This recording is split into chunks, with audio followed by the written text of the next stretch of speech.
Dragoon Dracarys. Dracarys was once a man that went by the name Vladimir Draco Baldrox. He was one of the elder sons of House Baldrox that reside within the highlands of the Kanto region. Vladimir and his brother Arthur Sir Baldrox were the sole heirs to the kingdom of Nocturnum.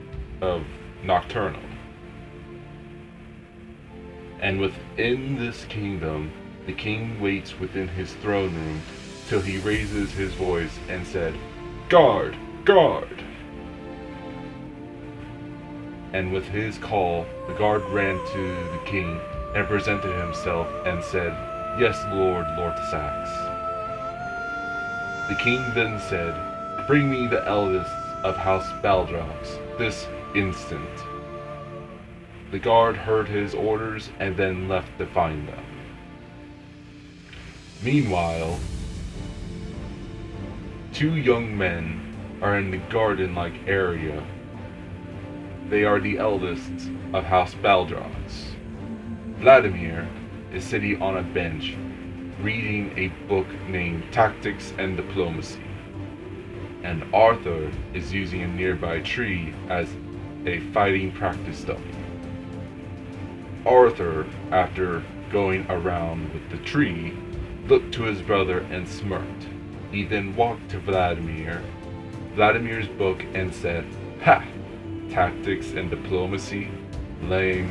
You don't rule with books, you rule with strength and might." He then throws a practice sword at Vladimir's feet.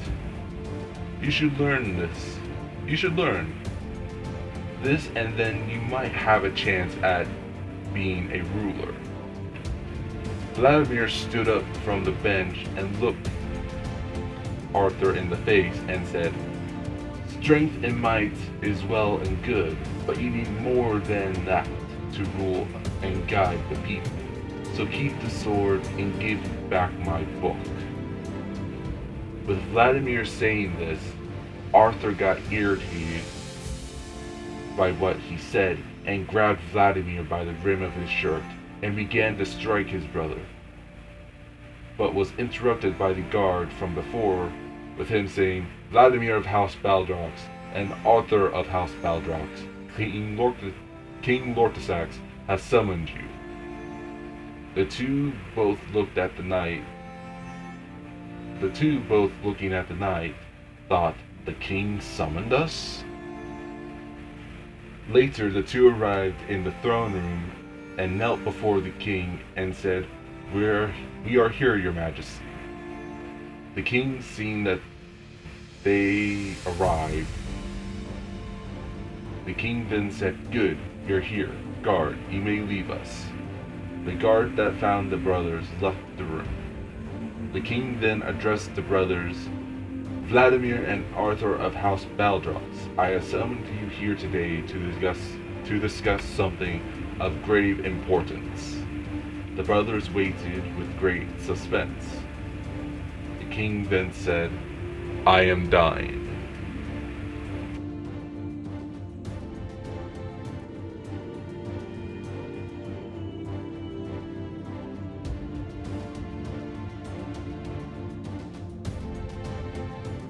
With this information, the two brothers were stunned and looked at the king. Vladimir said to the king, "But your majesty, you look like the definition of a healthy human being. Are you sure?" The king answered him, "Yes, and no one knows with the exception of my physician, and due to this I have summoned you here." The brothers then looked at the king with great confusion. The king then said, "Soon I will be holding a festival, and at this festival I will disclose the fact to the people." Hearing this, Vladimir said to the king, "Your majesty, you can't. If you do, the people and the other nations will go into an uproar." Hearing Vladimir told him to relax. While this was going on, Arthur gained a devilish grin, thinking to himself, "The king is dying? That means my chance to take the throne for myself."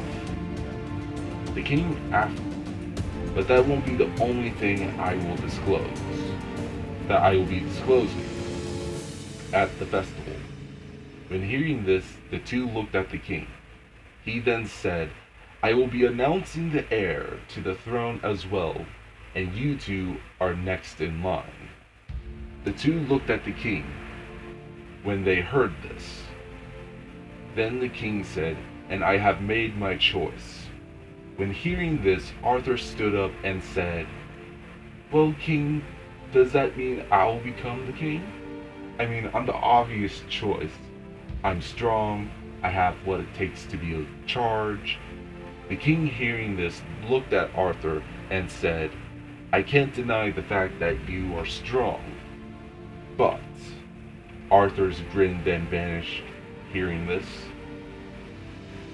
"Your ego and your foolishness gets the better of you, which makes you incapable of being king. And due to that, Vladimir, you will be the next king." Arthur, hearing, gasped, and Vladimir then looked to the king and said, "Wait, me?" The king then continues, "The reason you, Vladimir, is that you show the quality to lead not just the kingdom, but its people. For that is the true purpose of being a king." As Lord Lortzak said, Vladimir stood in shock while Arthur looked at the king with anger, and he demanded why he was here if he was going to be named the heir. The king looked at Arthur and said, "The reason is I needed to confirm my suspicions about you, and your response confirmed my choice." Arthur, hearing this, he left the throne room cursing his brother. Vladimir watching. Vladimir, the king, is he sure this was the best choice? The king walks up behind Vladimir and said, "Yes, this was the best choice for the kingdom and your brother. For I believe that in time, he will learn and come to accept this outcome. For now, follow me. You will need to be educated on the upcoming events." Vladimir, following the king, hopes that what the king said is true about Arthur changing his perspective on this, and comes to the festival and supports the decision. Later that day, Arthur was walking the streets, thinking to himself, "I should be the next king, not him." This ran through his head on a loop. He turned down an alley, thinking the same thoughts over and over again, till he was stopped by a shadowy figure, saying, "Hello, would you like me to make everything better? To make all your problems go away?" Arthur looked at the figure and said, "Sorry, I'm not in the mood." He continued to walk down the alley till the stranger said, "So you don't want to be king?"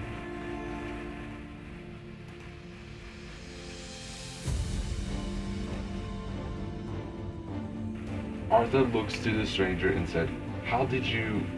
And the stranger replied, "It's a gift. I can tell what a person wants, what they desire, and you want the throne, don't you?"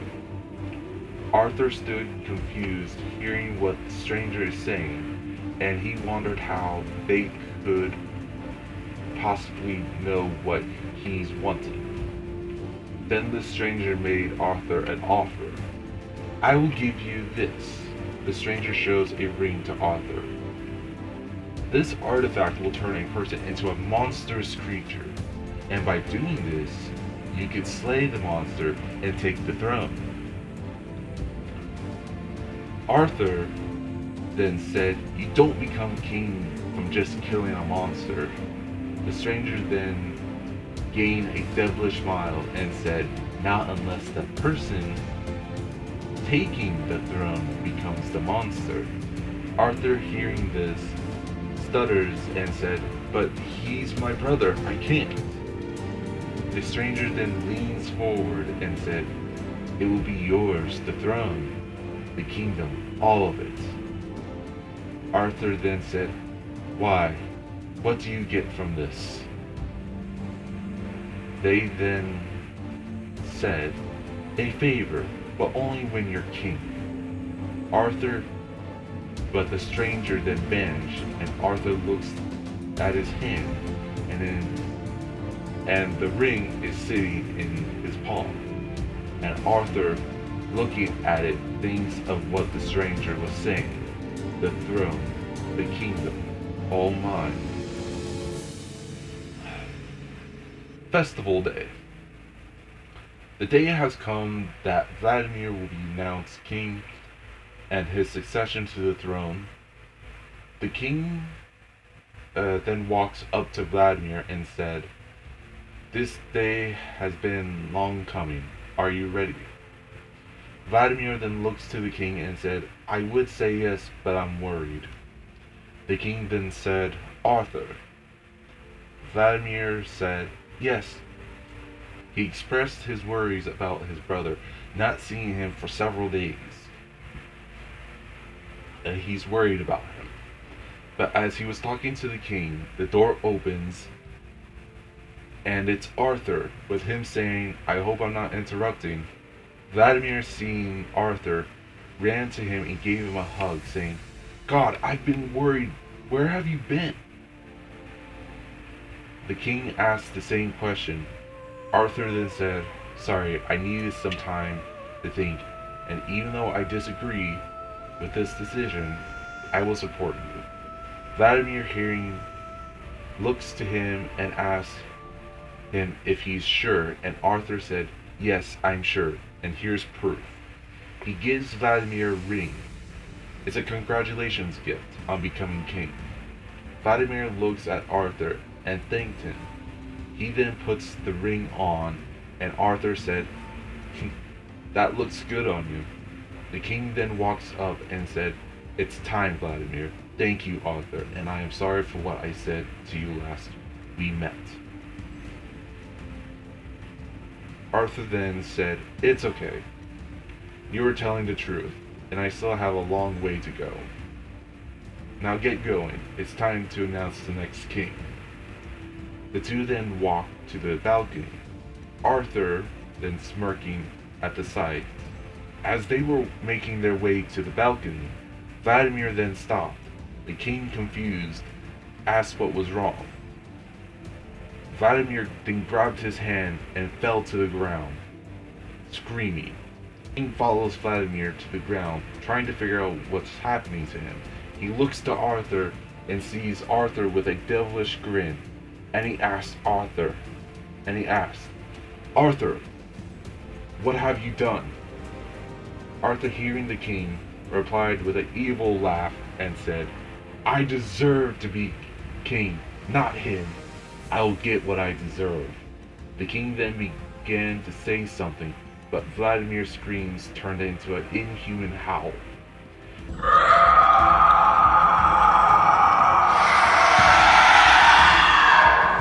And he changed into a monstrous, malformed creature, sprouting wings like a demon and teeth of a lion.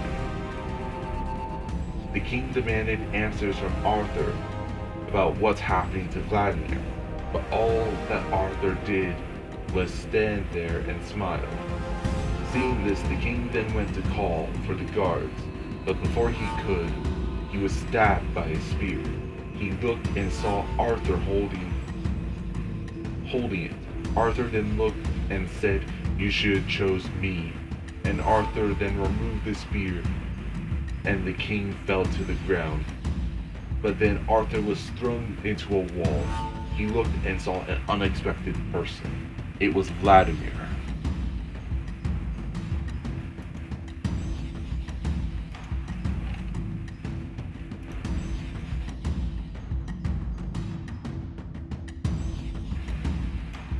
Vladimir overcame the ring's effects and went to protect the king from Arthur, knocking him away and grabbing the spear. Vladimir looks to the king on the ground and kneels down, saying, King Lortisax, please get up, please!" As Vladimir attended to the king, Arthur gets up from the knockback. As he did, A group of knights broke through the door and found Arthur on the ground, the king dead on the floor, and a monstrous creature holding the weapon that killed the king. Arthur, seeing this, took the chance and said, "That monster killed the king. Get it and capture it." Vladimir, before he could say anything, saw a group of knights brandishing weapons and charging at him. He knew that no matter what he said, they would not listen to him, especially in his current condition. So Vladimir, still wielding the spear, went for the balcony.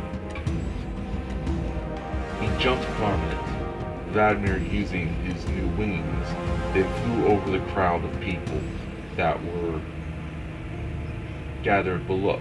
Vladimir, followed by screams and yells of the people, flew to the outer edges of the kingdom, the area called the Black Forest.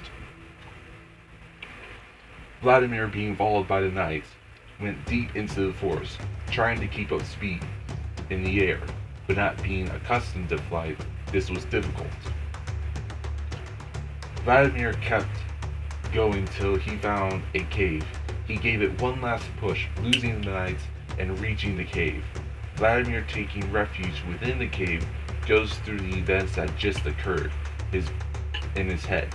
The king's death, Arthur, and what happened to him. But before he could make any sense of this, he fell to the ground, losing consciousness.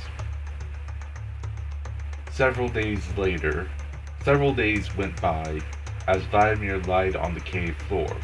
But as Vladimir laid unconscious, a massive shadow appears deep within the cave, making its way up to him.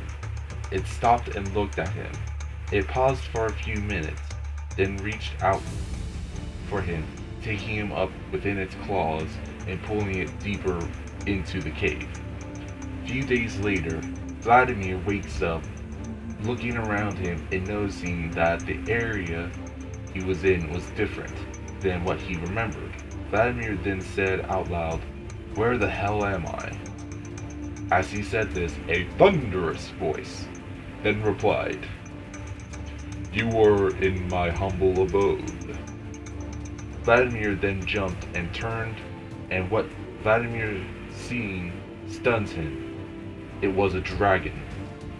The dragon then said, "It's been a few centuries since I had a visitor, especially a Dracarys." Vladimir, confused, said, "What do you mean, Dracarys, and why can't I understand you?" The dragon then motioning for him to calm himself, and said, "I mean you no harm. My name is Fred. What is yours?" Vladimir, seeing that the dragon means no harm, then said, "My name is Vladimir." The dragon, hearing this, said, "Vladimir? That's an intriguing name for a Dracarys." Vladimir then said, "Why do you keep calling me a Dracarys?" Freg said, "For that is what you are, a Dracarys. Are you telling me that you do not know what you are?" Vladimir, seeing that Freg do not know the past events, then tells what has occurred. Arthur, the king's death, his transformation, everything. After Vladimir tells Freg the events that had happened over the last few days, Freg then explains what Dracarys is. They are a race of dragons that has taken human form, but when doing so, the dragon loses the ability to change back, becoming a new creature entirely. Freg then asks, "So what will you do now?" Vladimir then said in response, "I will take back the kingdom, tell the truth, expose Arthur."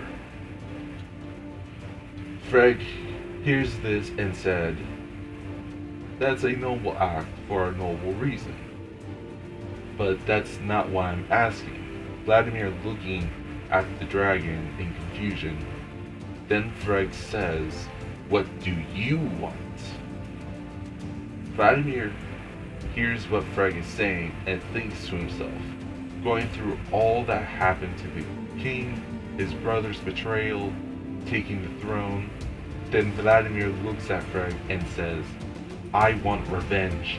He took everything from me. Everything. And what am I supposed to stay here? And what, am I supposed to stay on the run, hide in some godforsaken cave? No, he will pay for what he has done. I will take the spear and I'll ram it through his chest, as he did the king, and I will take back the throne.